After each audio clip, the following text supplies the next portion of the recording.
said. Okay, folks, we'd like to continue with the hearing, please. Everybody take their seats. Who's our next speaker, Bill? All right, thank you.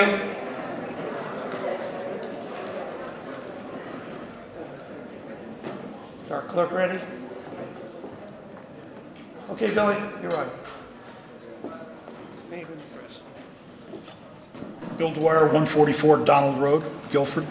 First, I'd like to thank Jim Portley for all his time and effort. I know how much time he put into this plan. I'm not opposed, per se, to this. My concern is that I feel, after having read all the letters to the editor, that we're being sold a bill of goods. Obviously, when this plan was first put together, it was a bike path from Lighthouse Park to Hammonasset. I don't believe that that plan has changed. The piece at Hammonasset Park is beautiful. There's also a parking lot there. I didn't see any plans for a parking lot on this piece, so I don't know how people in wheelchairs and baby carriages are supposed to get there. For bicycling, it's at 20 miles an hour, it's about a 3-minute ride. I don't understand for almost $1 million if this is a really good investment at this point. If there's a plan to take it from the Brantford or Stony Creek line to the Madison line, then you go forward. You look at how it's done, what it's going to cost. If it makes sense, you do it. If it doesn't, you don't. After reading and hearing from the Leet family, I think you got a better chance of having the Stanley Cup playoffs in hell than you do of putting this thing across their property. It's not going to happen. So, what's your next plan? Show us the whole plan, and then ask us. It's our tax dollars, whether it's coming from the federal government, whether it's coming from the state, or whether it's coming from the town. It's all our money. It's not money Donald Trump got from Mexico. All right? It's our money that we're spending. Let's make sure that we're spending it properly. You can't start with a piece with everybody saying, well, you know, maybe we'll add something to it, and maybe we won't. I used to read to my kids at night, if you give a mouse a cookie.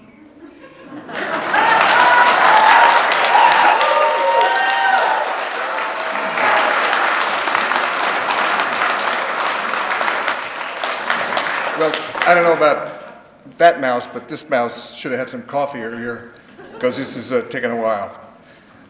My name is Louis Mako. I live at 295 Clabbert Hill in Guilford. I've lived in Guilford for a long time. I'm here to talk about bikes. How many of you out there ride bikes in Guilford and like the idea of riding bikes in Guilford? Okay.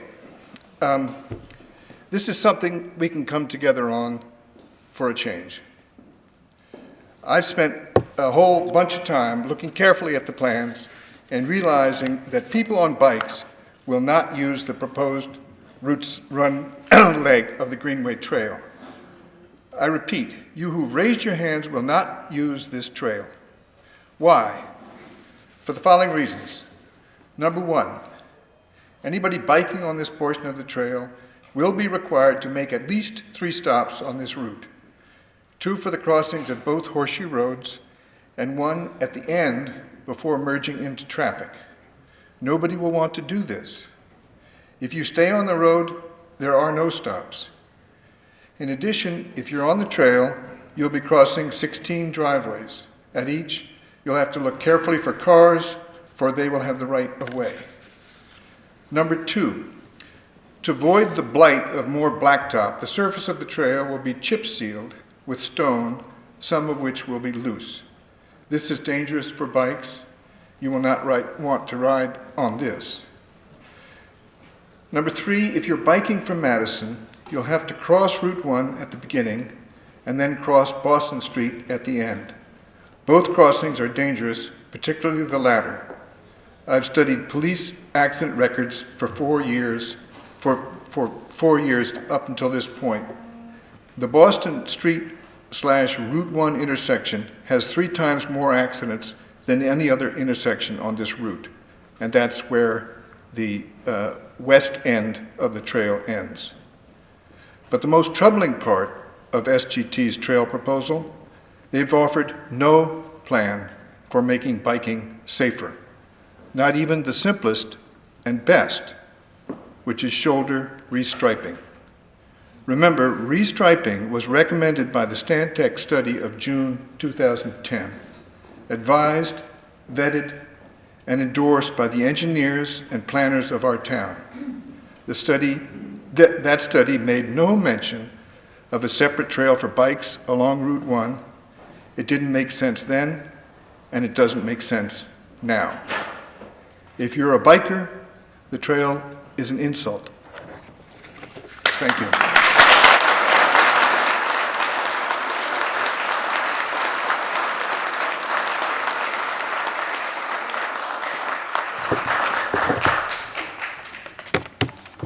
My name is Alan Fairbank. I live at 77 Leeds Island Road in Guilford. My wife and I have been residents for 15 years. I am here speaking for both of us. We think that the idea of a Shoreline Greenway trail through Guilford as part of a longer shoreline trail is a wonderful idea, in theory. Because of that, we have contributed to SGT for several years, but we believe the current proposal is a bad start. It seems the board is considering only a tiny segment that is way overbuilt as a bike road, a template that is simply not applicable to the rest of Guilford. Unfortunately, the board's approval for this tiny segment would set some key precedents, if only the cost of $1 million per mile. First, it would approve the concept of a 10-foot wide asphalt bike road. This design lays waste to existing greenery, destroying dozens of trees, ripping up manicured lawns as it expropriates the front yards of many homes and the frontages of many businesses. Second, it would give authority to start a big, expensive project. It would spend government money without an approved overall plan. It would provide momentum for future government spending to finish it.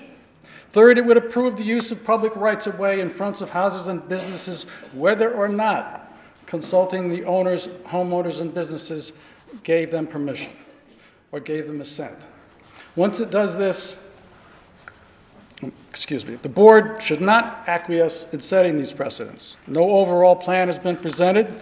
Up to West River, the bike road template is obviously not applicable going through town, but there are public rights-of-way along routes 1 and 146, starting at the West River, going on to the Brantford town line. Is either route reasonable or feasible? I don't know about Route 1, but I know that Route 146 is clearly out of the question. Think about it. As you drive down 146, it is hazardous to go under the train tracks twice. You know that if you add walkers and bikers under those two underpasses, you are asking for a whole lot of trouble. There's no way that you can widen that or make a separate path underneath there. Then you get to going up Satcham's Head Road, and you have to cross Satcham's Head, again, a hazardous crosswalk. The board should reject the current truncated, isolated plan. It is not even acceptable in itself, as it goes nowhere. There should be no approval for any plan without a plan for the whole route. Let us not get distracted by the impulse to grab at available government funding. Money for this short segment may seem like a shiny ripe apple, ready for eating, but taking just this one small bite may lead us to continue on to eat the whole apple. And we may well find its taste to be more bitter than we might now expect. Thank you.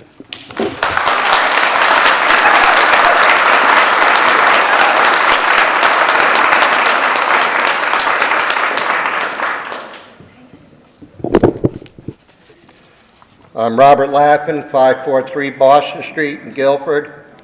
I lived in Guilford at 543 since 1947. I have never been contacted by anyone concerning the plan to build a bike trail down Boston Post Road to Boston Street.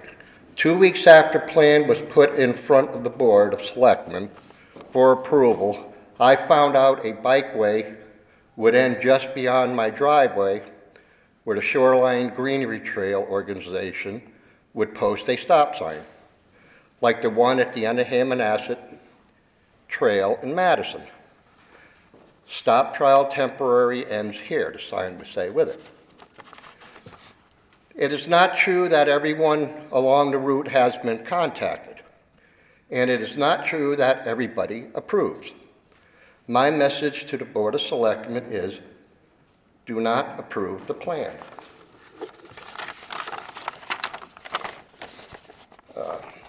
If the trail is so well planned, why didn't you answer our questions? Here are mine. What are you going to do to my driveway? This trail comes right up against the front of my house. There will be, excuse me, there will you be pulling our mailbox? Because it'll be there. My water valve is right under where, right around where you're going to end it. If you disturb that, that's my main shut-off to my house in case there's a water main break. The taper, like you can go back to my driveway or whatever, how are you going to taper it for a runoff?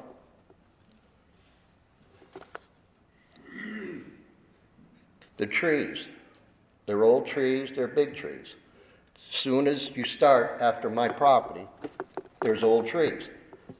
You're going to get them because you're going to tear up the roots, which is going to make them die. It's a scenic route. Trees are scenery. Why kill them? Well, snow removal. Who's going to be responsible for cleaning it?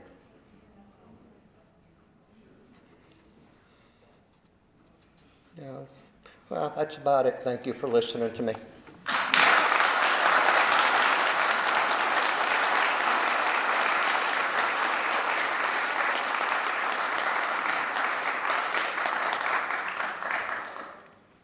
I am Dave Wannett. I live at 8 Horseshoe Road in Guilford.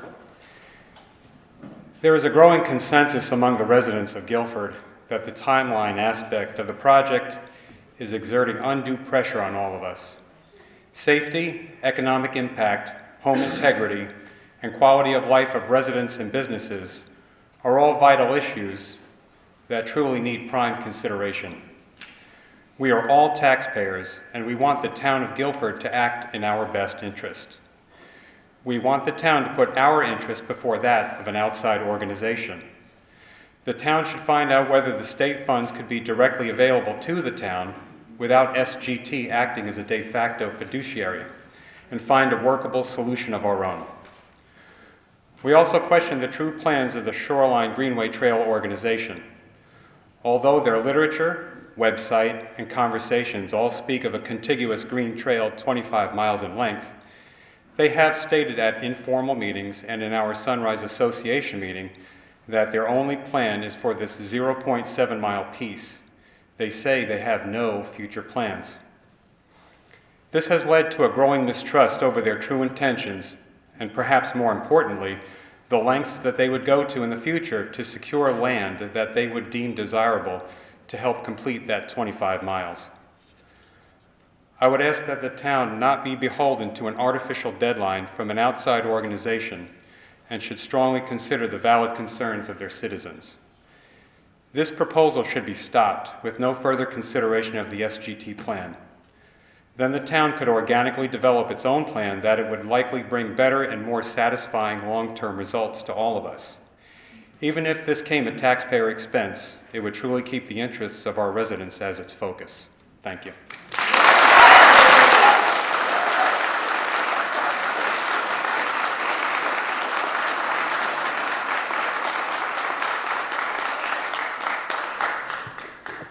Carlton Granberry, 982 Leeds Island Road, Guilford, Connecticut.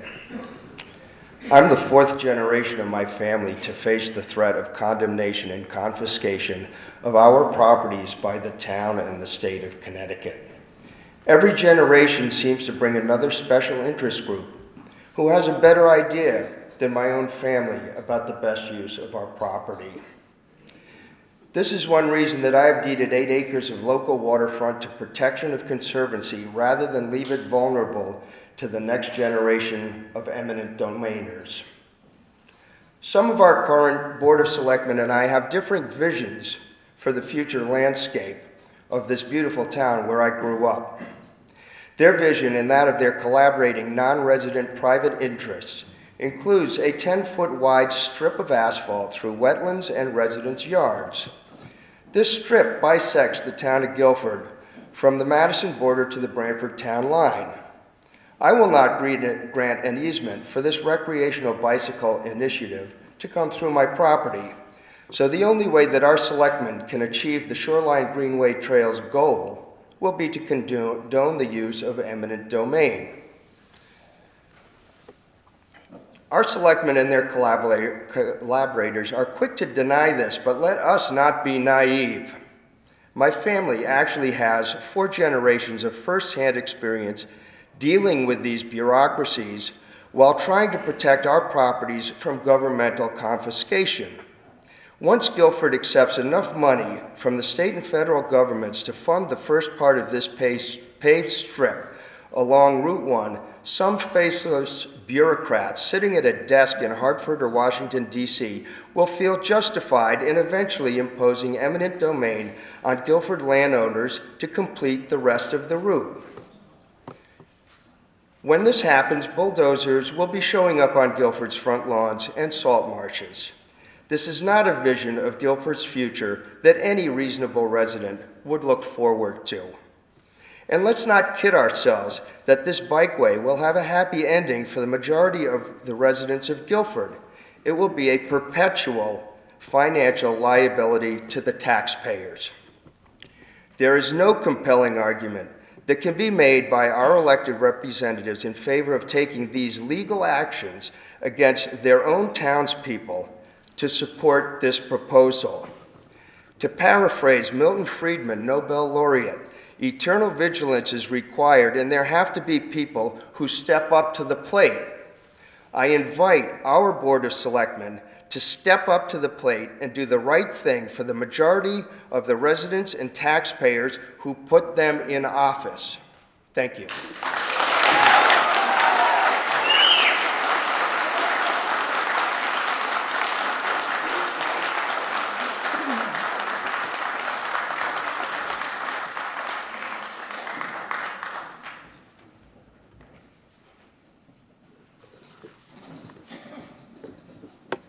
I think it's just slowed.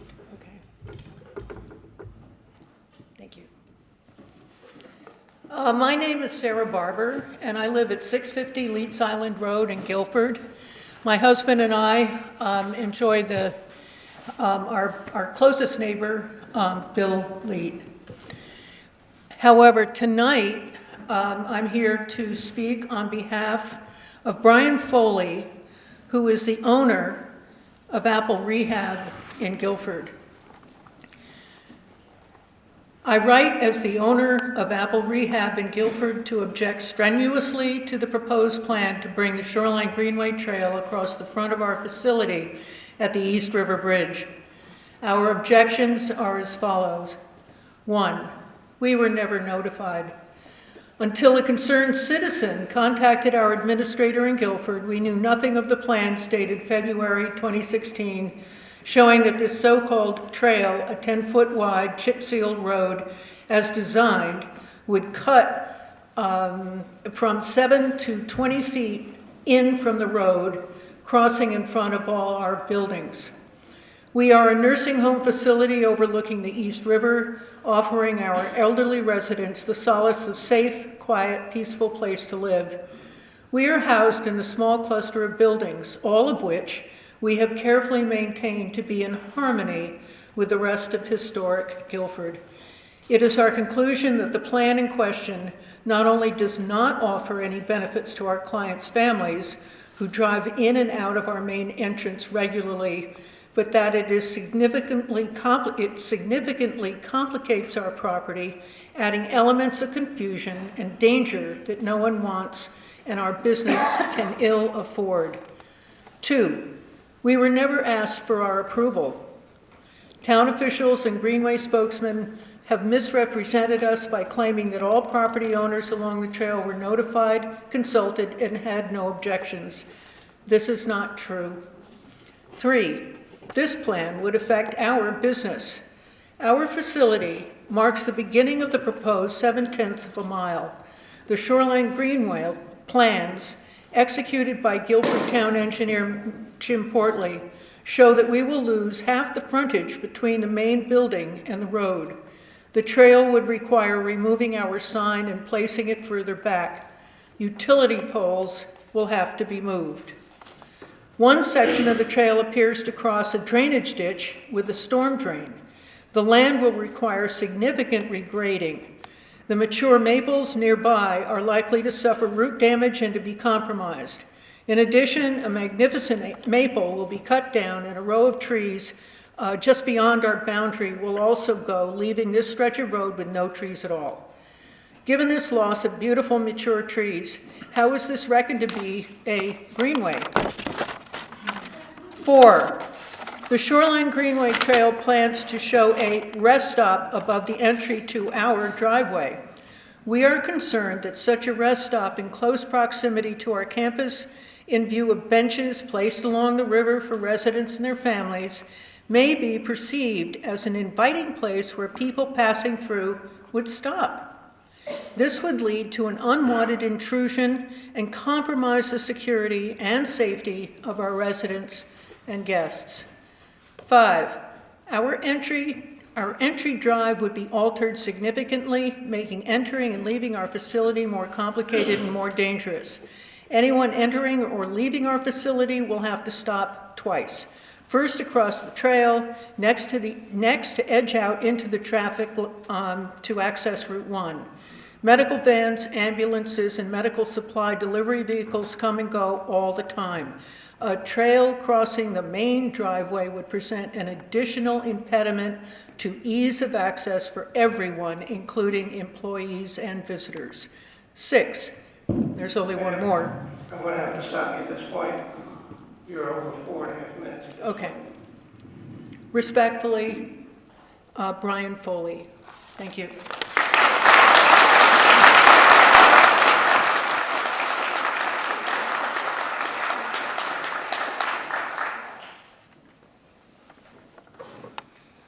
Good evening. My name is Diane Wannett. My husband, Dave, and I have lived at 8 Horseshoe Road in the Sunrise Association for 15 years. I totally agree with those who oppose this plan, given all the issues that have been brought before you tonight. I would like to bring up one issue that has greatly upset many of us in our neighborhood. Sunrise is a small community of 130 homes sitting quietly on the south side of Route 1, where the SGT want to bring their unplanned trail. We unfortunately made the mistake of allowing this special interest group to infiltrate our quiet community. They wanted our votes to persuade the Board of Selectmen to pass their proposed plan. They canvassed our neighborhood, passing out their literature, ringing doorbells, and meeting with people in their homes. They solicited their information on the street, even at the entrance of our community. After speaking to many neighbors, we gathered the information that was given to us at different times and places by the SGT and found many, many discrepancies. The information given by SGT varied depending on who they were speaking with. And this has caused a division now in our neighborhood. We had 3 meetings, one with SGT present, to try to clear up many of the questions. After the meeting with SGT, many of us felt things were still not transparent enough. There were too many questions unanswered on how their plan would affect our neighbors, not just our own neighborhood. We are worried about how Guilford would be affected long-term by this proposed trail to nowhere. This is not just an issue of a bike trail, people, or a free sidewalk. I strongly urge the Board of Selectmen to seek an alternative that would conform to the needs of our Guilford town. If the state funding can be used for a safer pathway down Route 1 to the town green, excluding all the SGT involvement, this may be a more positive approach rather than something that may change Guilford in a negative way forever. Thank you.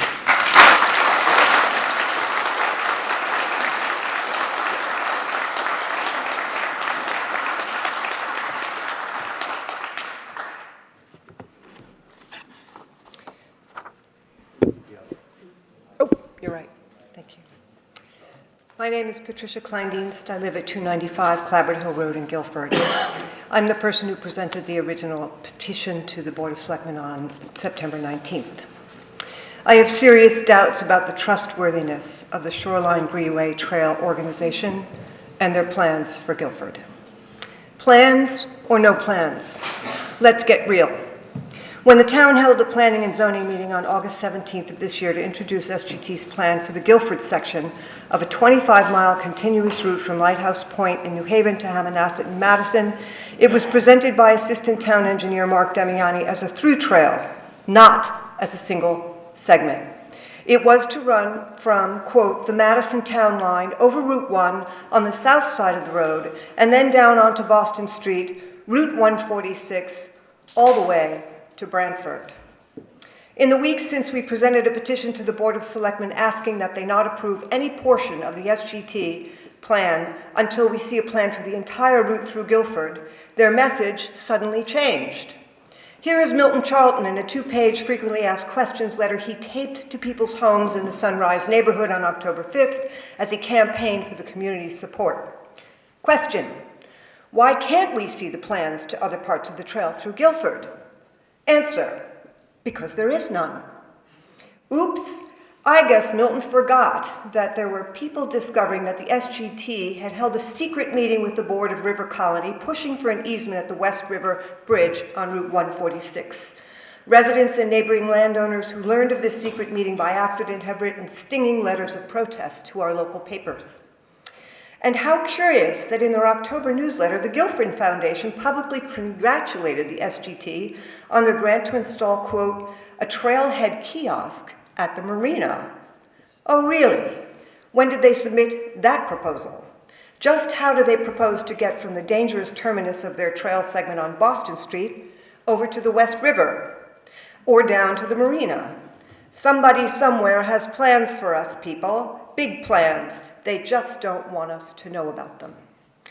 Feeling the pressure of our opposition, members of the SGT are now trying to use Madison's planning process to influence Guilford's. Here is Milton Charlton in yet another email directed at the residents of Sunrise on October 20th. Quote, the Board of Selectmen in Madison have approved using the federal earmark for Madison to construct an off-road trail beside Route 1, starting at the East River Bridge and going east toward the Madison Green, end quote.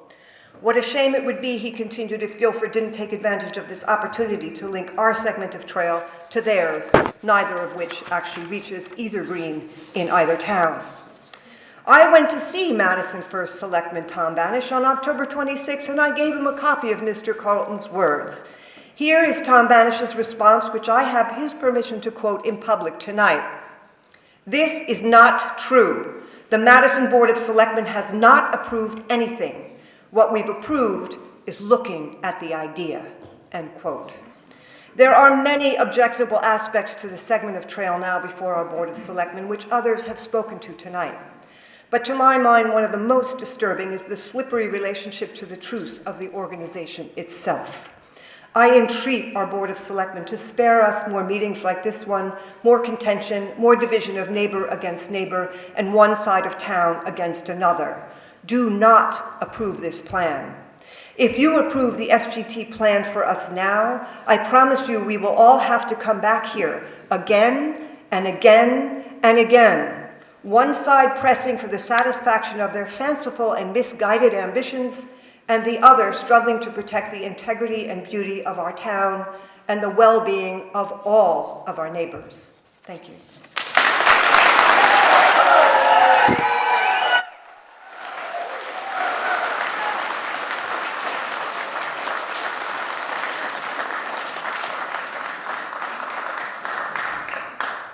Emily Waters Harris, 767 Leeds Island Road, Guilford. I'm reading a letter on the behalf of Daniel McKay, the Executive Director of the Connecticut Trust for Historic Preservation.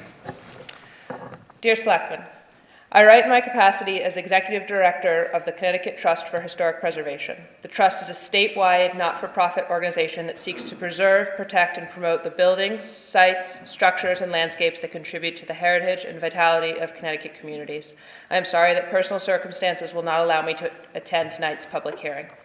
I am also an avid cyclist with several tens of thousands of miles under my wheels, including a coast-to-coast trip from Portland, Oregon to Philadelphia, Pennsylvania, and more recently, 3 rides across New York State on the Erie Canalway Trail, a cross-state pathway that connects communities along the National Register-listed Erie Canalway's historic and current alignments.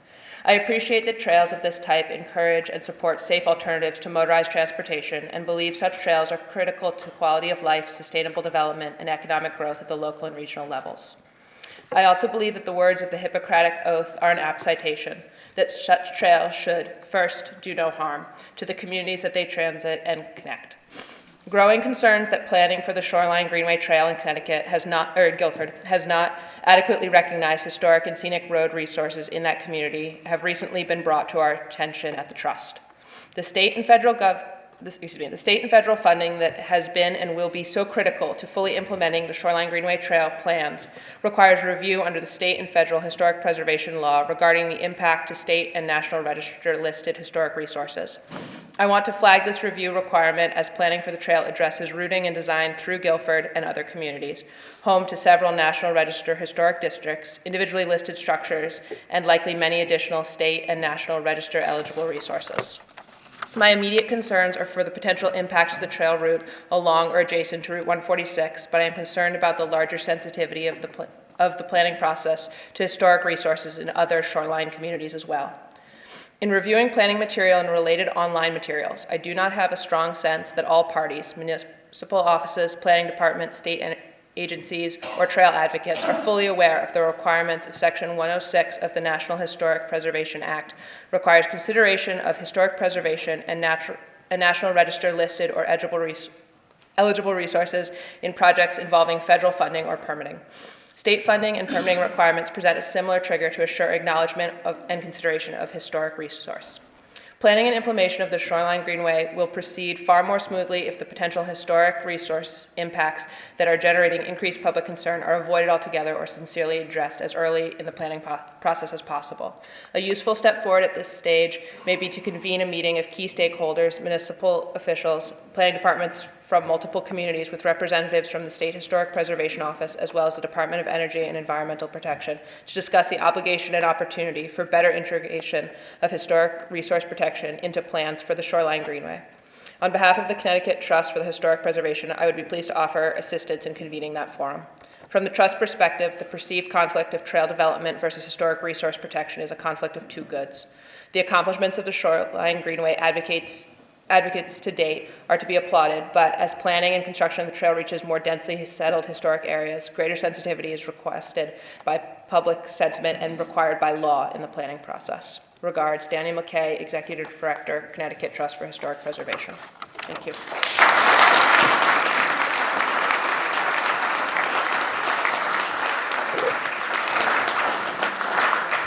My name is Jim Harris, and I also live at 767 Leeds Island Road. Unlike my lovely wife, I am recently moved to Guilford, so this is my first experience with Guilford town government. And while I may feel differently in the morning, it does feel kind of good to see this many people here to discuss this issue. In fact, I can't think of a better argument for us to take our time and effectively plan and research and think this through than the large number of people that have been here on both sides with legitimate concerns, legitimate issues. The only real argument that I can see or that I've heard presented today for moving forward quickly is the fear of losing the state grants. And frankly, in a budget cycle where our state is looking at billion-dollar deficits, where mental health services are being cut, where the aid to cities and towns, including our ECS grants, are being cut, I'd like to think that the state should be able to find a better use of nearly $500,000 in funds than for a recreational trail along the sideline, or excuse me, along the shoreline. What I'm here to talk about today is something that's a little more of a proximate concern, which is the local costs, the cost of the town of Guilford. And I think we need to be honest with ourselves. There will be costs. I don't think if we're going to commit to an honest discussion about this issue, I think there's certain things that we need to accept, and one is which, if this plan goes through, there will be costs to the residents of Guilford. The state and federal grants cover construction. They do not cover maintenance. And we don't know what those maintenance costs will be, again, because we don't have a fully formulated plan around this trail. Looking at the DEEP and the nonprofit Greenways Foundation, they estimate costs in the range just for simple maintenance around $1,500 to as much as $5,000 per mile. If we're talking about more larger resurfacing or major repairs to these trails, we're talking tens of thousands of dollars. These will result in cuts to actual services. These will result in cuts to education in town. These will result to cuts in maintenance in roads, or they'll have to result in higher property taxes. In a budget cycle where we just went through several referendums to get a budget approved, I think that would be a hard sell to the people of Guilford. I think along with the approval of that last budget, there was an expectation of fiscal responsibility on the behalf of the board and on behalf of the town. If we start looking at when these trails reach the end of their useful life, we're looking at six figures. I think the state estimated to replace the Cheshire Trail, which is a similar mixed-use trail, will cost about $190,000 when that reaches the end of its life. And that's not going to come from state grants. That's not going to come from federal aid. That's going to come from the citizens of Guilford. And I wouldn't want to be at a hearing like this to approve that budget. The bottom line is, even if we could answer all of the questions through a well-thought-out plan tonight, which we can't because it doesn't exist, even if we could guarantee that the legitimate concerns of some of the residents, such as eminent domain, taking a private property, et cetera, which we can't, even if we could do all of that, this represents too much of a burden to the citizens of Guilford. It represents too much of a burden on our public services, and I would urge you to oppose any attempt at approving this plan. Thank you.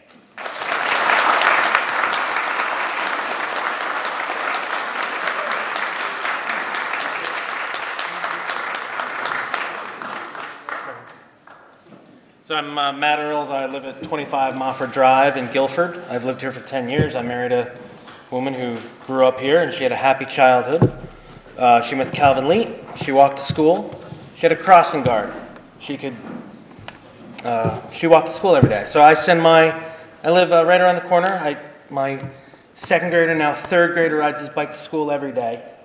He is one of 3 or 4 kids who can ride their bikes to school. It's not safe to ride your bike in Guilford. You can pretend it's safe to ride a bike on 146, but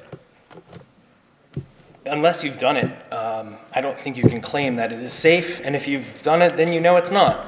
If you've ever ridden a bike on Route 1 or pulled a trailer with bikes, you know biking on Route 1 is not safe. And people have died in Guilford on bikes. I would like to prevent that from happening. I understand that if you own the western half of town, you are against it. I live closer to the center of town. I'm very much in favor of it. I do hope that you'll vote in favor of this bike path and bike paths to connect the schools so that we can have happy, healthy children who ride their bikes to school, proven to do better if you walk or ride your bike to school than taking a bus. I'm really stunned at how many people really oppose a bike path that is paid for. I mean, if they're chopping down the trees in front of your house, like, I just spoke with some people, I know their daughter, and it's really impacting them in a negative fashion, and I understand that. And I'm glad we can meet together as a community and talk about it. I had no idea of the animosities between, apparently, whatever's going on, I don't know. But I'm in favor of the Shoreline Greenway Trail. Zachary, do you have anything you wish to say? Say it fast. Yeah. Say it fast. My name is Zachary. I'm 9. I ride my bike to school every day at Calvin Lee. But if this trail isn't built, I won't be able to ride my bike to school when I'm in 5th grade. I've wanted to have a trail like this since I started riding my bike to school when I was in 2nd grade. it would be great if there was a trail, even if it was only a mile or two.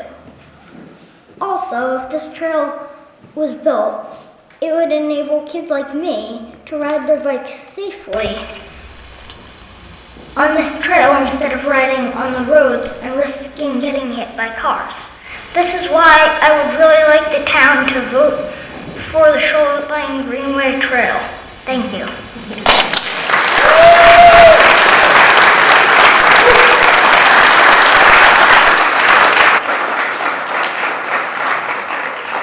This one? Whoa! Thank you. Trish McGee, 6 Horseshoe Road, Guilford, and I'm a nervous wreck. So, initially we were approached by Milton Charlton in regards to the trail, and we thought that would be awesome. We have kids. I'm a mom. I have kids. I ride my bike. I walk. I used to walk with a stroller on Route 1. We travel to Martha's Vineyard a lot, and they have a lot of trails there. We love them. However, this 10-foot wide road is going to be in front of my house. I'm likely going to lose all of my trees in front of my house. I know that Mr. Portley has spoken to my husband in regards to, we could probably do something, but let me tell you, we've seen 3 different plans. They've all been different, and honestly, I don't know what to believe anymore. There's been a lot of information here, a lot of good information. I respect people's opinions, but I know initially I said yes to the trail, but I am not for the trail. I think that it really is a trail to nowhere. I don't think it's a trail that I will even use. As a bike rider, I don't want to have to worry with my son, who is 12, how many stops we're going to have to make along the way. I'm not going to let him just go by himself, even with a trail. Now, he's been riding with us since he was 8 years old. We ride on Route 1, and honestly, like any parent, we have taught him how to do it. So, in the larger scale of things, for everyone to think about is that this 0.7 miles is going to greatly impact the way our town approaching from Madison will look. There's not going to be the trees. Unless they replant, it's going to look different, and it's going to look different forever.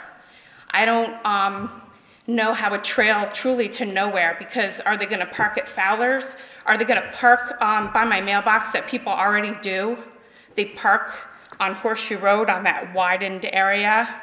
Are they going to park there so they can use that 0.7? Because once you get to Boston Street, are you going to really want to walk on Boston Street if there's nothing further? There's lots of things to consider, and I really feel like that just because the money is available and needs to be used rapidly doesn't mean that we need to act right now. So I really hope that the Board of Selectmen really consider what you're hearing tonight. I'm not going to reiterate 10 feet wide, all that kind of stuff, but really consider the impact for not only abutting homeowners, but what our town will look like coming into town with this, 10-foot wide road. Thank you.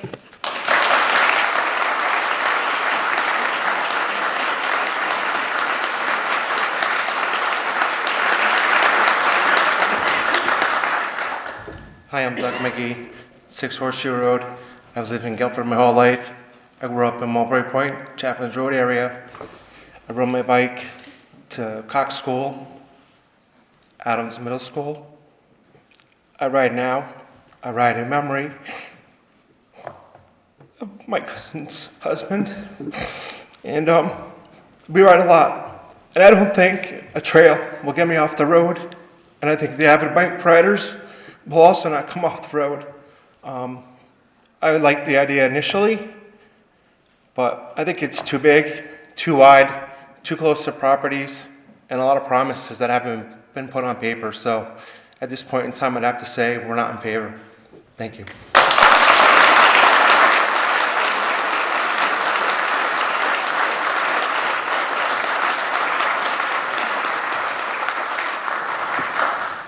Lawrence Leet III, 10 Horseshoe Road, and I think you know how my family feels.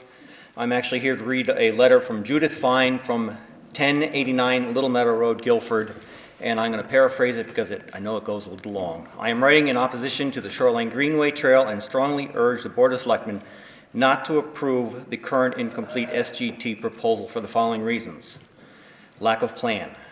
Over 300 Guilford residents from all parts of town signed a petition calling for public involvement in the development of this project and for specific areas of concern to be covered. There should be no approvals of any kind until SGT provides 1, a publicly available plan that includes a map of the entire proposed trail, 2, detailed elevations of the entire route, and 3, written documentation of the interaction of all affected property owners. SGT has admitted that it has no complete plan, only a segment that they misrepresent as connecting to the center of town, the fairgrounds, the harbor, and beyond. Guilford Courier, 1013, page 13. It does not. It stops at the top of Boston Street where there are no sidewalks to which it would link. SGT represents a publicly funded project that will ultimately become the responsibility of the taxpayers of Guilford. We're told this segment of trail is funded by free money and we can't afford to lose it. It's not free money. It is primarily our tax money in various forms. We can't afford to lose it if it is only the beginning of a large expense in the future. Guilford taxpayers have already subsidized SGT with 3 years of work by Mr. Portley's engineering department. No information is provided on when the Board of Selectmen approved that expenditure and the total cost of that subsidy to date. SGT needs to 1, provide a total estimated cost of the trail through Guilford, 2, estimated annual cost of maintenance, including public safety personnel.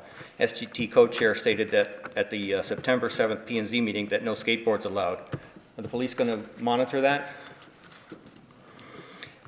The Board of Selectmen has the responsibility to address potential costs of liability on this trail to the town, and we need to know exactly what we're going to be paying for it in the years to come.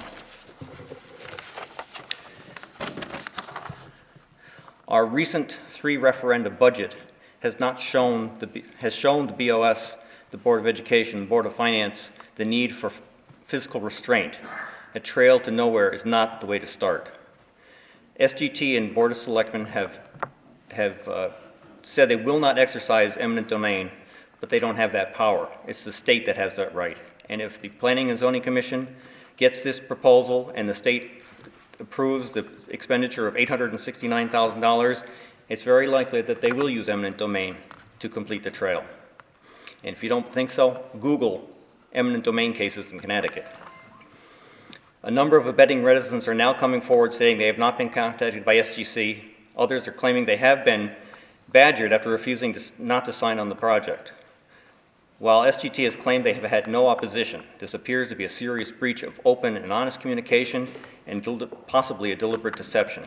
Given SGT's disingenuous behavior, can we trust what they are saying now or promising to do in the future? Thank you very much.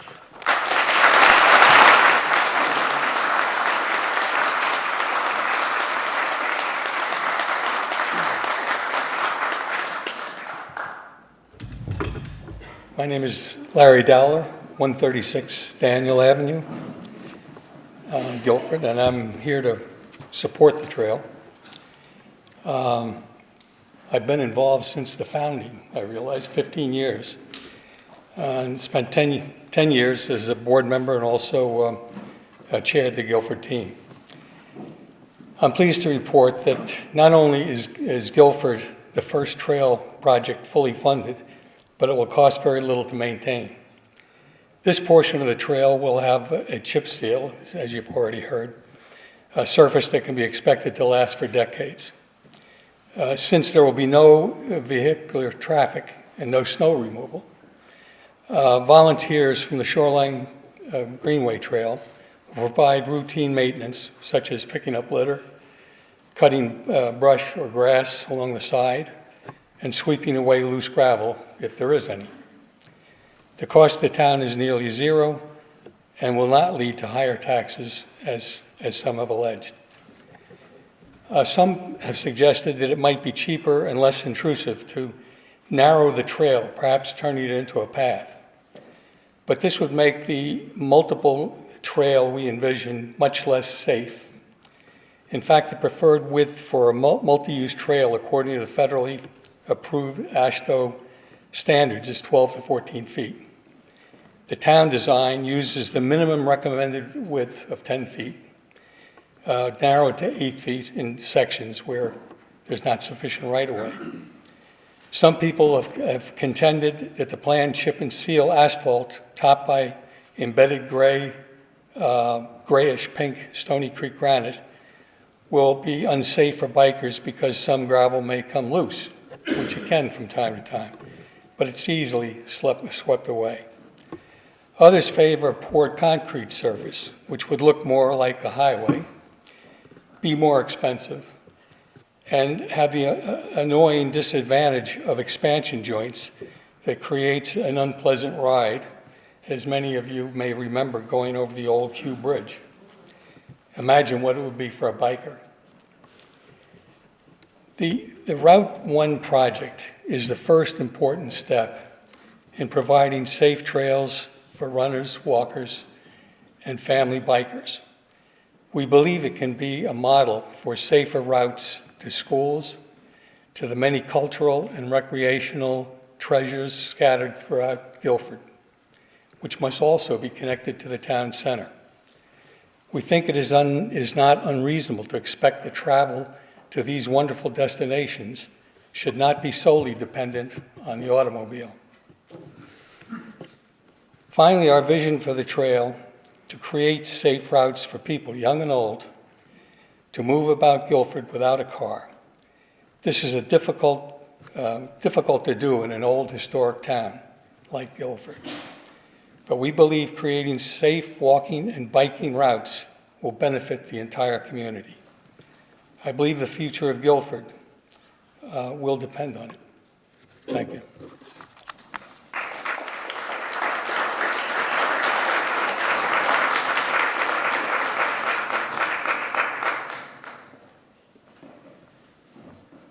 My name is John Creaser. I live at 17 Jacobs Lane in Guilford, and I agree with the nice lady who said she was nervous. I'm nervous too.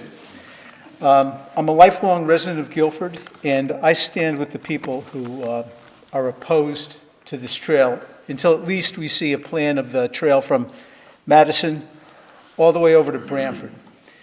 There's no way that some people aren't going to be intruded on by a project of this size. There's just no way around it. And it'll probably be innocent people who are minding their own business. That's all I have to say about it. Thank you very much. And I suggest that the Board of Selectmen don't allow any part of this trail, at least at this time. Thank you.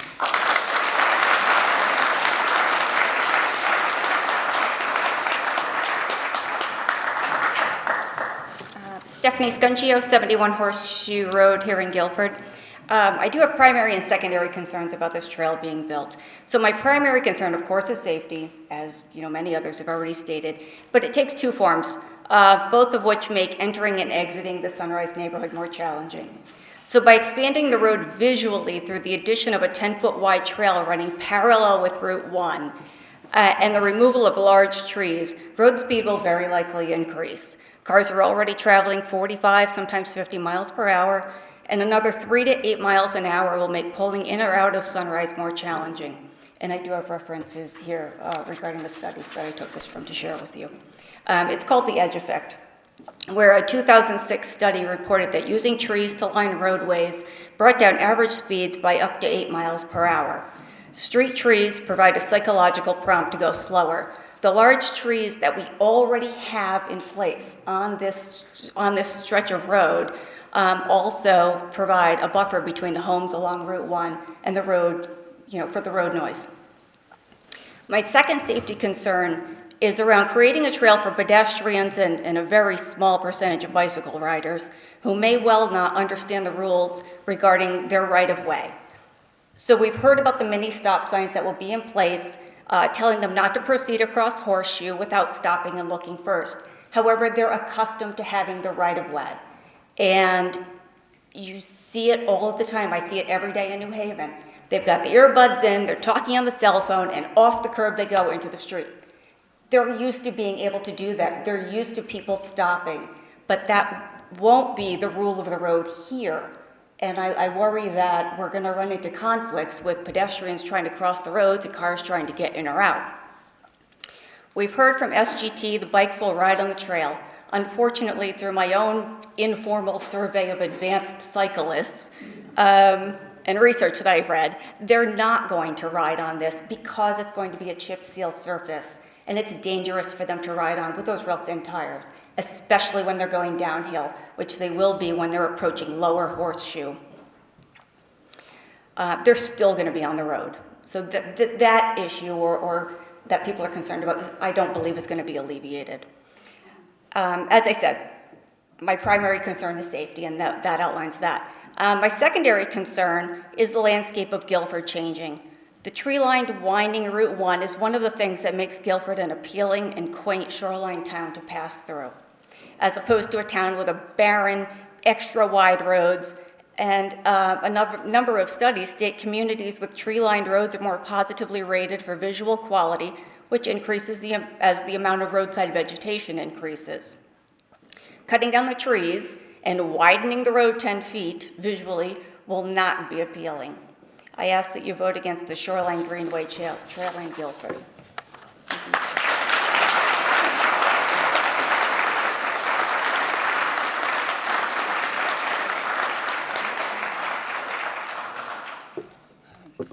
Good evening. I'm Helen Carlson, 28 Conway Drive.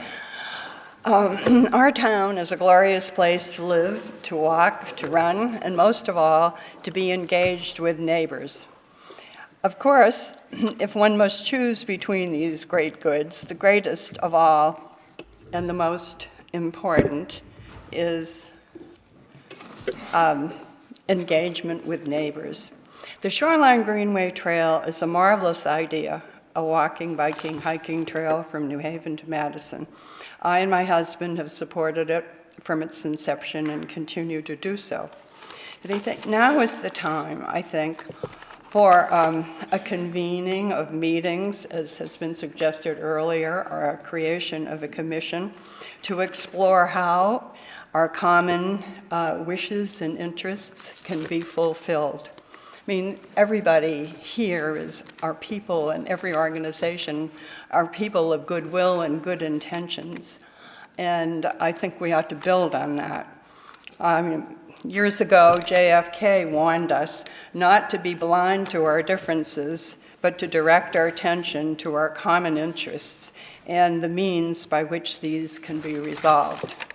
My fervent hope is that the citizens of this lovely town will engage directly with each other consistently and not mirror the national scene, and follow the example of our first settlers by focusing on the common good. Thank you.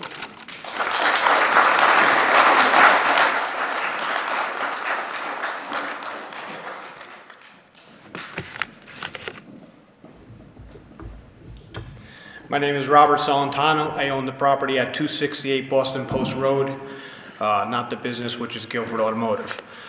I've heard a lot of people talk about bike trails, and there's places for bike trails and there's places for sidewalks.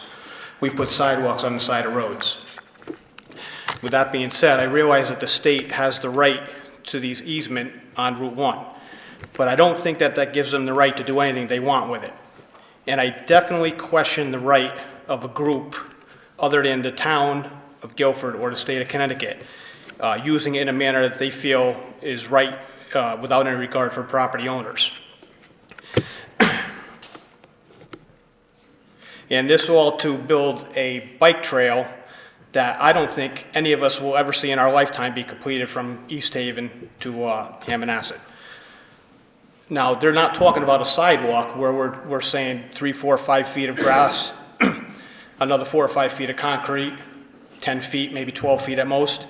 They're talking about a 10-foot grass section, 12-foot grass section, another 10 feet of pavement or chip seal, whatever they want to do, and then some grading, 25, 30 feet. That's going to be a substantial impact to the property here. And no disrespect to anybody on 146 or, property out that way, private property. This is not swampland or people's backyards. This is commercial real estate property. It is very expensive. So I would ask the commission to take that into consideration when they vote on this. in the future. And one other thing I just wanted to say is that we didn't even talk about the liability to the property and the owner, and who's going to maintain and take care of this thing. So, thank you.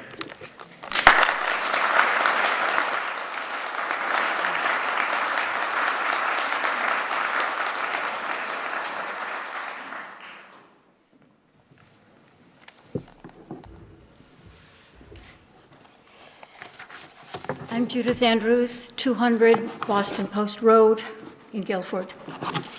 I live in the middle of the proposed Guilford segment of the Shoreline Greenway Trail.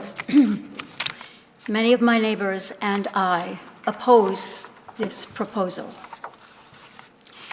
On the East River Bridge is a sign greeting all who cross over from Madison. It reads, Guilford, an agricultural community since 1639. The Post Road winds upward, past residences, shade trees, the grassy shoulder, open fields, vestiges of Sunrise Dairy Farm, businesses, and on to the top of the hill. I have read letters in the newspapers from people who are in favor of the trail, who think this is a good idea for many reasons. Why? I ask myself. They're not there. Because you don't live here? I lament the irony in a plan whose designers intend to destroy a natural green way in order to construct a new green way of asphalt.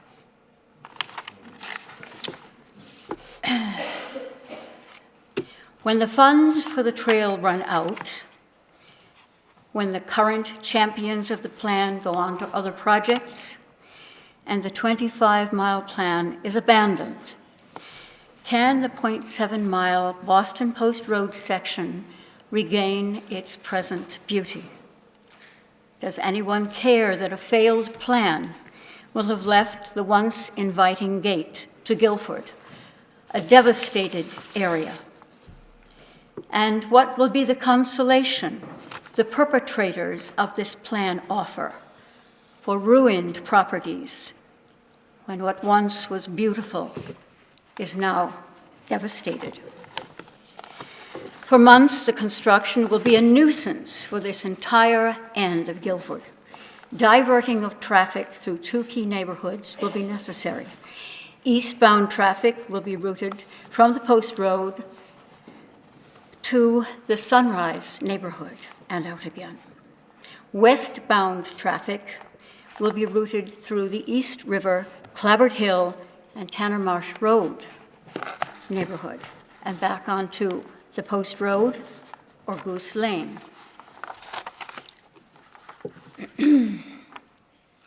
The purpose of a hearing, as I understand it, is to determine whether an application presented by a resident or business owner for his own property will inconvenience, offend, or infringe upon the rights of others in the area.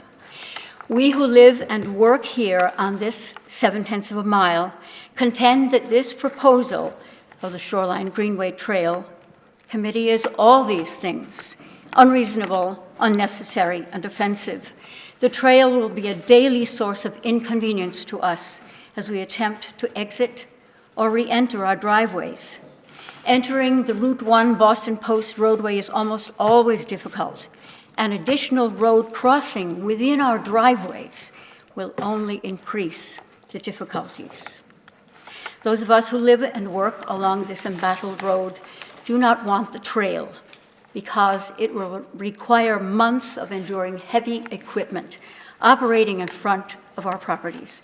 It will ruin our landscape and the sense of refuge we now have. It will devalue our properties.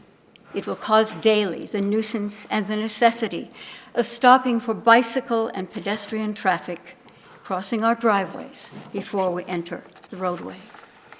Almost all the landowners and business owners along the trail. Excuse me, ma'am. Yes? Your time has expired. It's expired? Yes. All right. Thank you for the opportunity to address you. I hope you'll turn this down.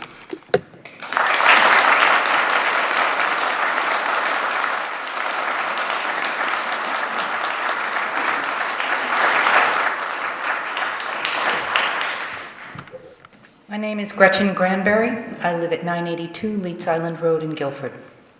I would first like to thank our selectmen and our select woman for voting to hold this public meeting. The Shoreline Greenway Trail, along with their promised funding, has done nothing but divide this town. It has pitted neighbors against each other. It has divided the residents and taxpayers of Guilford.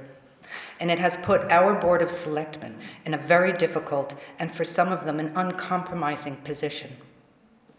The Shoreline Greenway Trail has manipulated and misrepresented information to our residents, detrimentally taking advantage of and putting into question Guilford's established town planning procedures. We need to stop this divisiveness in our community now.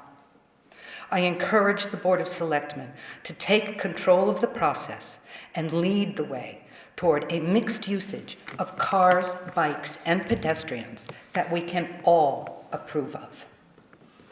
One that will unify the town, not divide it.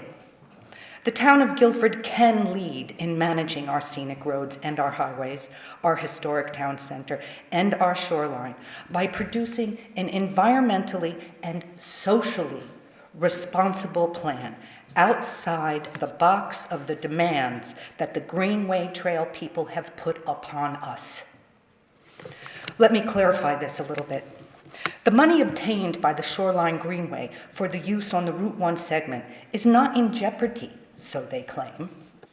This money was earmarked and obtained some time ago and is not going to be pulled. The real question that we should be focusing on here tonight is how is this money being used? And more importantly, will there be any state money in the future to complete the project? The Route 1 section is estimated to cost close to $1 million. If you multiply that by the number of segments needed to complete the Shoreline Greenway Trail, we are talking easily in excess of $6 to $10 million. My understanding is that there are no more earmarks allowed in the state budget for completion of this trail. Never mind connecting the Madison Green to the Guilford Green. It's just not financially a feasible plan in the manner that it is currently being presented. If the town approves this Route 1 segment, it's buying years of conflict, roiling our residents and setting us up for battle after battle.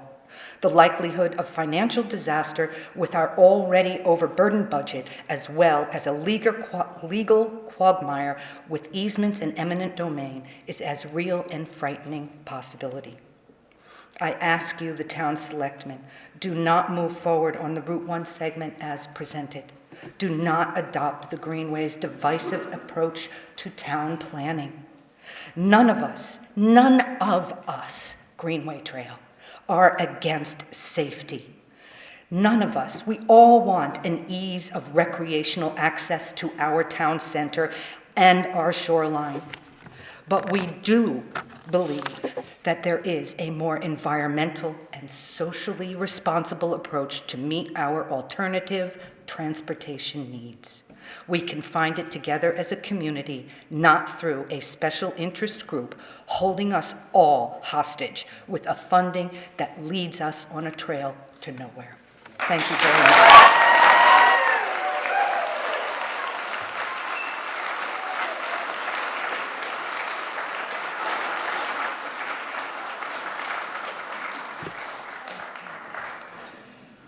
My name is Milton Charlton. You've heard my name mentioned a couple of times already this evening.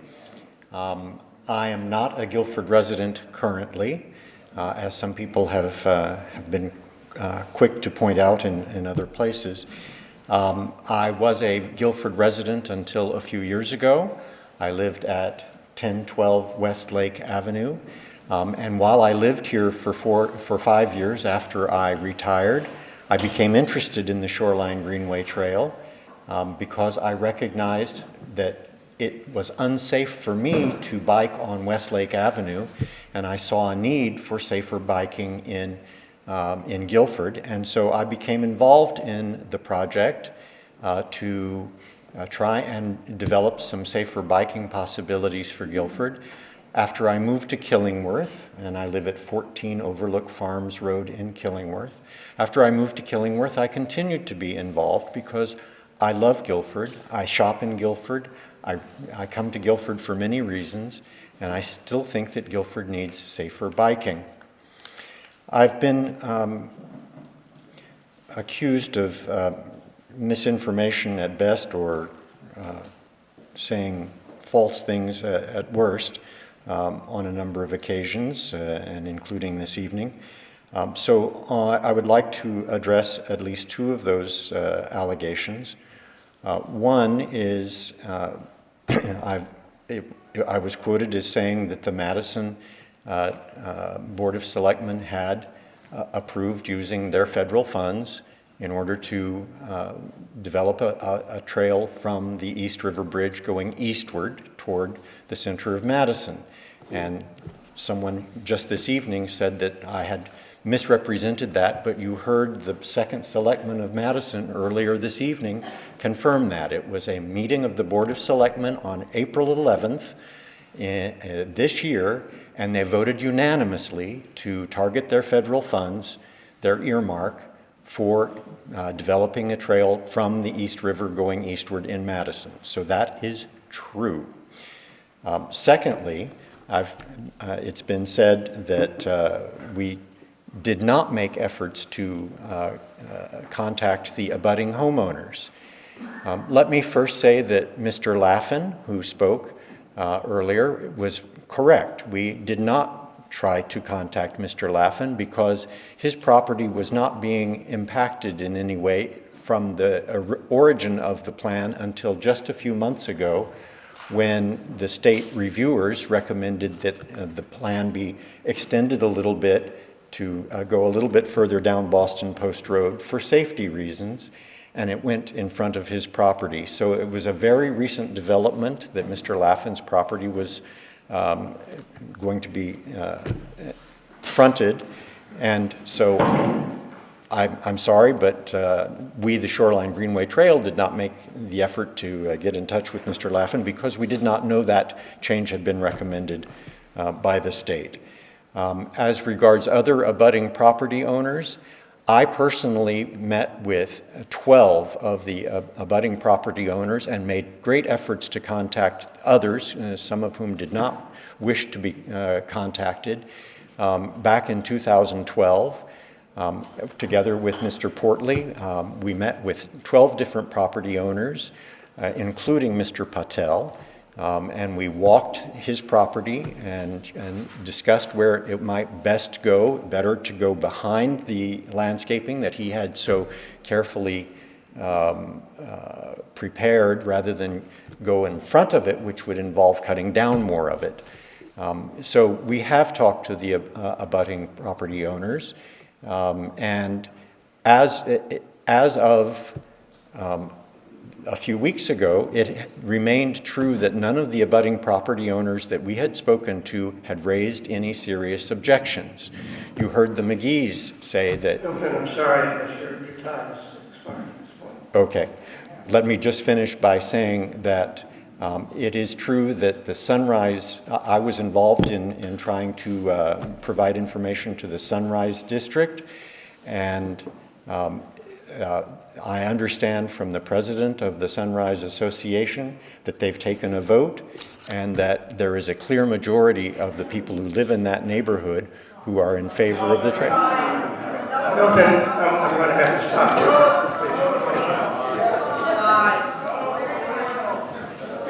Folks, please, you've been patient tonight. We're almost done. Let's keep it in order. Thank you. My name is Jean Allen Courtney. I live at 81 Sperry Drive, and I've been in Guilford since 1966. And I really appreciate that years ago, Barbara Wegener fought to get a bike lane on 146. God bless her. My husband and I are both bikers. I've been in an accident on Boston Street. That concept is out of date now, and I agree with that. However, because we don't have a full plan on where this route is going, I'm against it. Going up the hill and stopping at the intersection is dangerous. Dave Jones mentioned Gloria Harrison. She was our friend, she was our babysitter, she was a teenage girl. She was killed at that intersection on her bicycle. I've been hit on my car there. It's dangerous. The state should have done something with it years ago, and I am horrified that their solution here is to run the route a little bit down into Laffin's driveway and then have a crossway right there. That is still a dangerous, dangerous intersection. And unless the state wants to put the money into changing the whole thing, which is way overdue, I am definitely against even this short section of the trail. Thank you.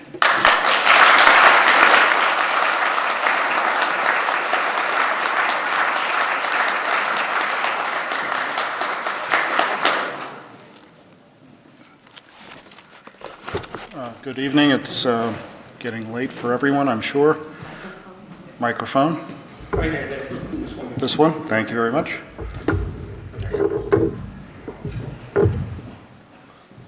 I, too, love Guilford. I live in Guilford. David Grigsby, 37 Union Street. Hasn't changed. I live in Guilford. I love Guilford. I shop in Guilford. I vote in Guilford, and I pay taxes in Guilford. Keep going, Dave. Time. I know, I'm with you. I have heard the concerns of the Leet family, the Granberries, and others expressing concerns about potential use of eminent domain in connection with this trail. I have heard the Shoreline Greenway Trail assure us here and at other times that they will not support use of eminent domain. Shoreline Greenway Trail does not have the power of eminent domain. The town has that authority, the state has that authority. The power of eminent domain is scary and it is real. I have heard at previous selectmen's meetings and in conversations both with elected officials and with laypersons this great doubt, even disbelief, that eminent domain would ever, could ever be used for so frivolous and indulgent a project as a bike trail or other recreational, non-essential purposes. I have heard doubts that any cases even exist. They do. When I'm finished, I will present to you a list, a sample, not exhaustive, of cases where condemnation was used for Greenway and other open space takings in Connecticut.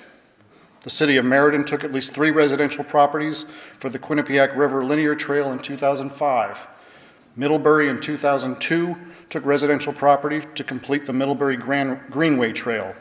In 2011, the town of Shelton took Wysick Farm for open space as part of a broader Greenway corridor. The same happened in Newington, the same happened in Monroe, the same happened in Enfield when the Department of Transportation took property, including to install a sidewalk and bike path.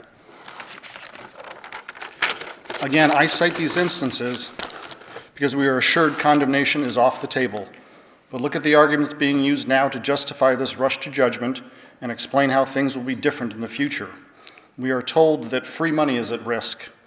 If we don't approve this segment now, someone else will take these taxpayer dollars and waste them elsewhere. We are told this segment is a matter of public safety, protecting the children and citizens of Guilford from vehicular traffic. I'm a cyclist. I think about my safety every time I get on my bicycle. Personally, I love to see more bike lanes along the sides of roads. But especially with this practice of segmentation, a process this board would condone and approve of if it proceeds, I can easily see a circumstance where the trail gets to point A, restarts at point B, and the only way to get from A to B is through the property of some reluctant property owner. I have a hard time believing the selectmen, especially if the taking is spun as a matter of public safety, would refuse to use the tools and authority they have to condemn a property. Indeed, I have a hard time finding any comfort in the hope that, not now, but in the future, the selectmen will find the courage and fortitude to say no to some future segment of this unplanned, ill-advised, taxpayer-funded pet project. Before we head down this primrose path, the opportunity to say no is now. Tell the Shoreline Greenway Trail to show both you and all citizens of Guilford how it gets across Guilford, and then decide. Thank you.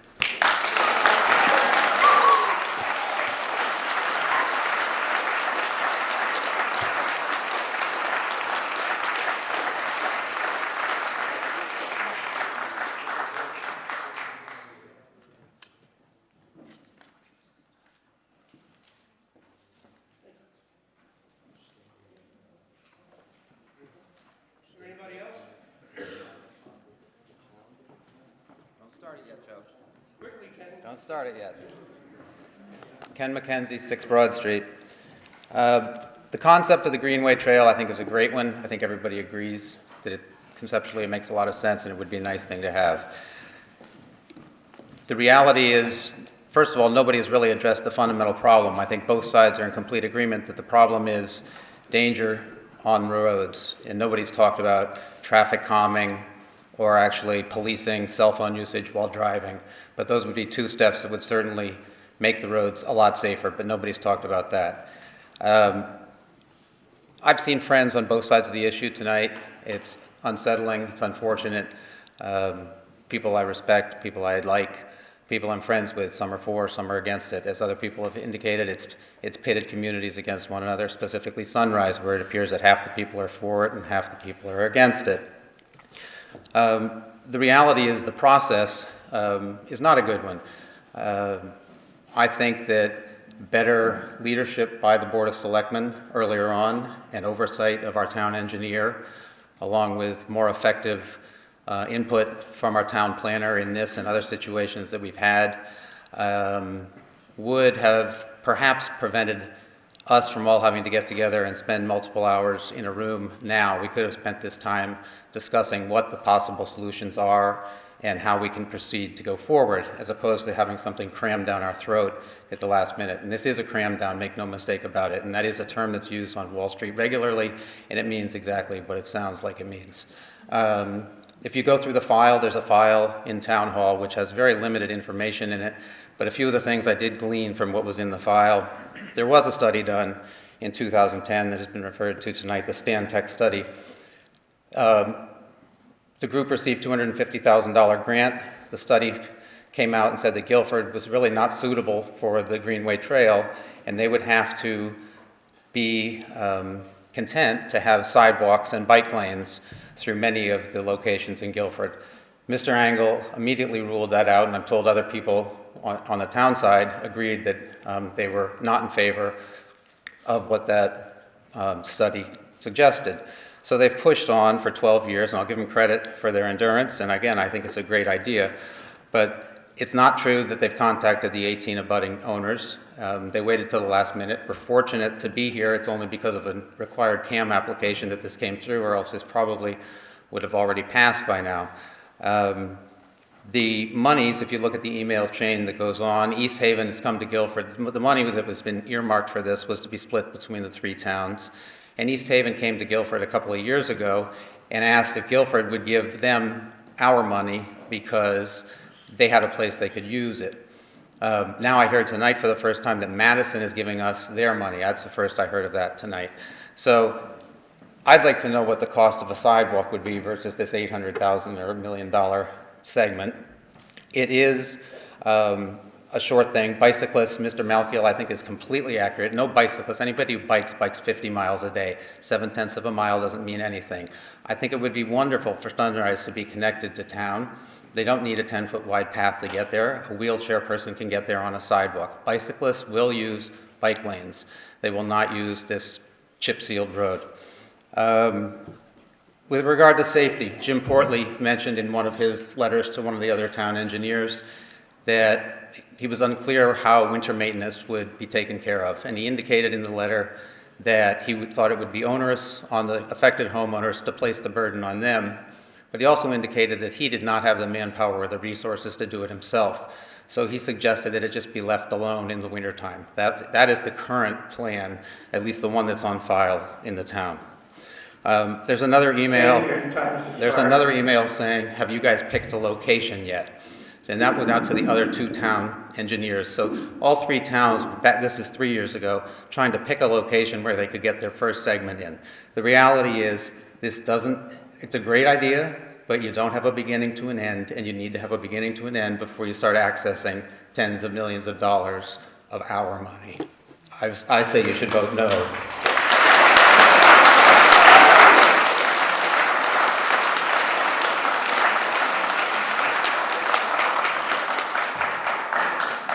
Jason Markey, 29 Horseshoe Road, up in Sunrise. To answer Ken's question, because Jim actually gave us to the Sunrise, one of our Sunrise meetings, he estimated that a sidewalk from East River to top of Boston Street would cost about $370,000, and that's just, ballpark. So that's your answer. It's about half the cost to build a sidewalk, but there are other issues with sidewalks about liability and so forth that don't apply to a Greenway trail. But the reason I'm standing up here now is I have to take exception to what Mr. Milton Carlton just said about Sunrise. I've been living in Sunrise since I was 2 years old, so that's 54 years. I've been on the board of the Sunrise Board for 15 years, and I've been the treasurer for a number of years, and I'm the treasurer currently of Sunrise. And it is not true that the majority of Sunrise is in support of this trail. I think the last numbers were about 60 families in favor, or 60 households against 50 against. That's hardly a clear majority. But that's the kind of manipulative language that I find that Milton Carlton has used throughout his campaign to try and push the positive nature of this trail. And just to also let the audience know that Milton did word himself in an email to Sunrise that came through our president that highly suggested that Madison was absolutely in approval of this trail going from the East River all the way to the Green in Madison. And I contacted initially the first selectman of Madison, and he sent me an email, which I can send you a copy of, and he said it's not true. And it was the way you worded it that you suggested that this trail was a go in Madison when, according to the first selectman, it is not. Just the federal money has been approved, but like someone else said earlier, there's a long way to go before Madison would ever approve this trail. Thank you.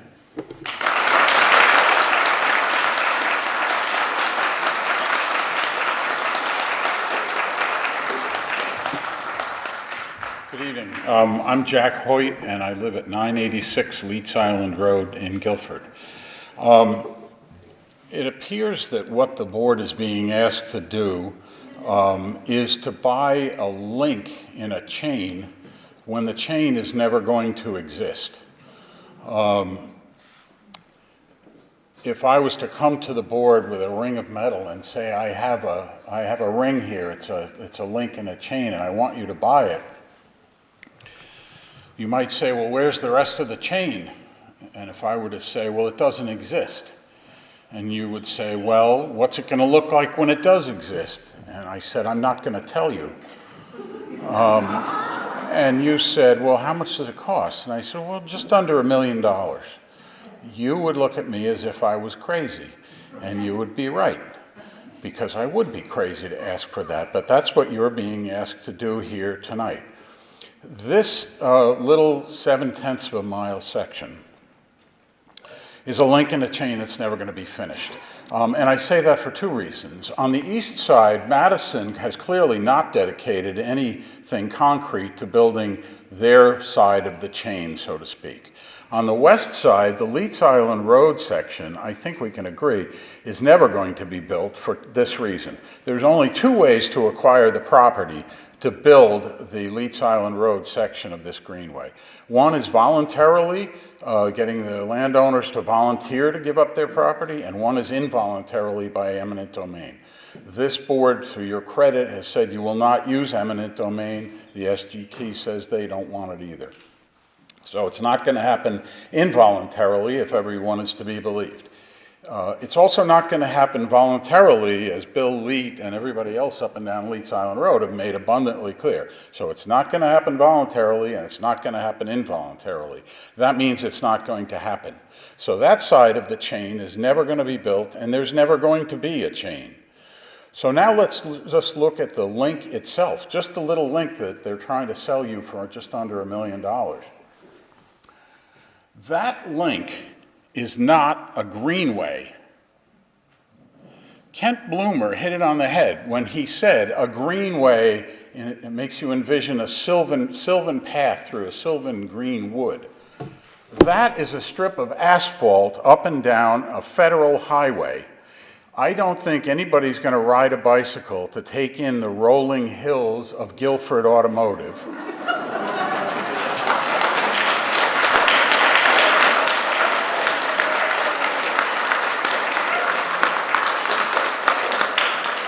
And they're not going to want to see the verdant greenery of the Tower Inn and Suites or the Comfort Inn, with all due respect to Mr. Patel. It's not a greenway. It's a 7/10 of a mile strip of asphalt on a noisy, truck-filled federal highway that nobody in his right mind is going to get on in his bicycle, cute little Zachary or otherwise, to ride up and down that road. That's not a greenway. And you're being asked to spend just under $1 million of somebody else's money. Now, everyone in this room is a Connecticut Yankee. Connecticut Yankees are known for thrift, and this is not thrifty. Connecticut Yankees are known for wise use of money. This is foolish wasting of money, and I urge the board to turn this down. Thank you.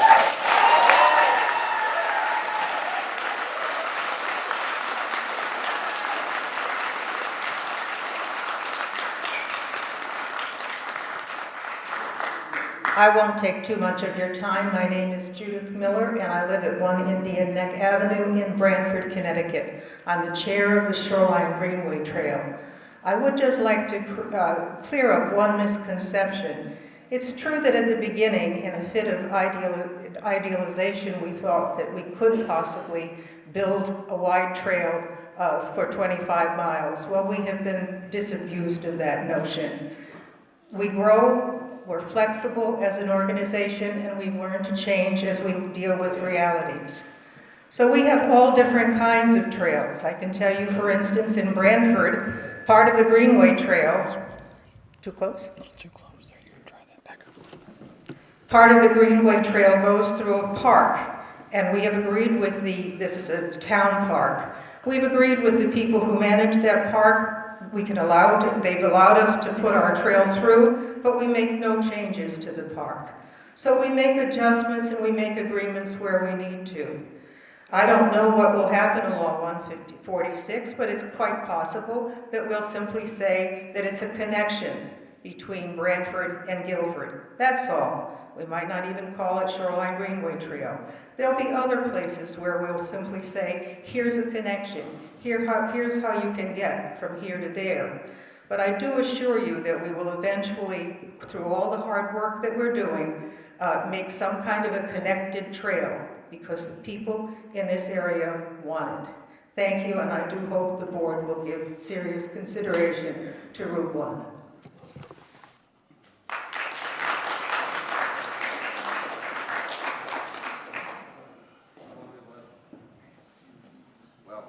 Somebody else wants to be the last one. Yeah, JJ, you want to be last? Okay. I'll be quick because the adrenaline will kick in about 10 seconds. I'll forget most of what I've been wanting to say for the past 3 hours. My name is Brian Wiley. I live at 69 Davis Drive in Guilford. Not loud enough? Gotta be louder. First time for everything. Brian Wiley, 69 Davis Drive in Guilford. I have several things to say, most of which I was just saying I'll be forgetting soon. I was initially elated about the idea of a trail. You can tell where this is leading. I have 2 young kids who would be riding their bikes to town, although that won't work because Boston Street is not acceptable for a parent to let their kid bike on. I don't think for this particular consideration, I don't really think it matters that it's a trail to nowhere because you do build things in segments. there's more of an issue with the money coming from outside. However, money also comes out from outside for social welfare programs, schools, roads, sidewalks, and so on and so forth. So that's sort of a mitigating circumstance. I will say that over the past several weeks, I've interacted proactively a number of times with both sides, neither of which, by that I mean the SGT folks and the anti-folks, excuse me. And I've found significant amounts of inaccuracy, and some of which I'm hoping was unintentional on both sides. So when I boil it down and look at the facts, I see what to our town is, in the short run, a free opportunity to have a giant pink road / sidewalk that would, honestly, all these other facts have been very helpful and useful. I won't bother to restate. It's going to look pretty silly. And if you folks, as the board, would take it upon yourselves to be a little more proactive, if you can, in getting a sidewalk built along the lines of the plan that Jim Portley showed from 14 years ago. I know you're working on it. There's a real need and a real opportunity to connect Alderbrook to Sunrise and maybe even to the East River. And from what I understand, if you define it as a trail, then folks like Doug won't have to shovel it every winter. And maybe you could use some of that $400,000 allocation. The town's not going to come up with 20% of that, but if the trail is $370, is it possible that you could use some of that money and come up with 20% of a smaller amount and possibly do something that would benefit the residents of Guilford, which is the general mandate of the Board of Selectmen and women, as I understand it? You also might want to consider, while we're at it, working on that horrible intersection in front of Shoreline Diner that we all know about, because if you approve this trail, and this is from someone who 2 weeks ago was staunchly in favor, if you approve that trail, it will end leading people to cross Boston Street at the top end. If you're heading toward town and you turn left on Boston Street at that intersection, one of the very last things you're looking for is a pedestrian. And one of the first things somebody is going to find is a pedestrian. And obviously, I can't make it my children, so they won't be able to use this until you connect Alderbrook to that nasty intersection and maybe fix it. Thank you.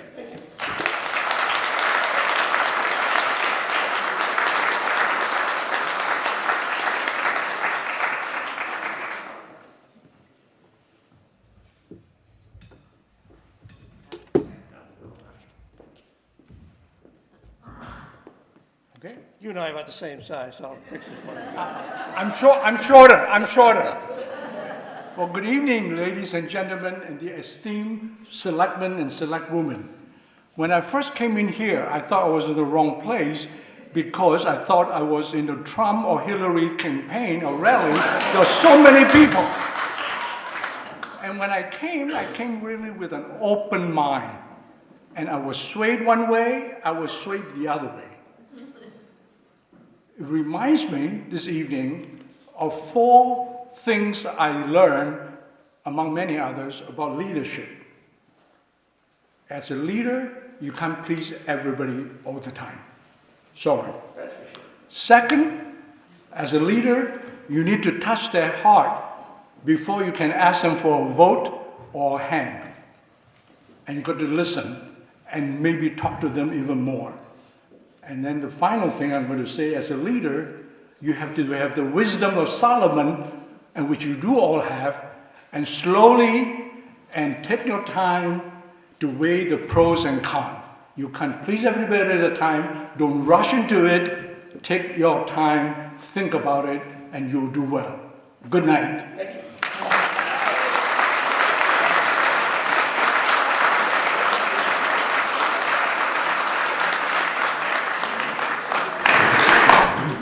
Okay, as promised, that we'll give everybody a turn. Is there anybody else who'd like to address the public forum?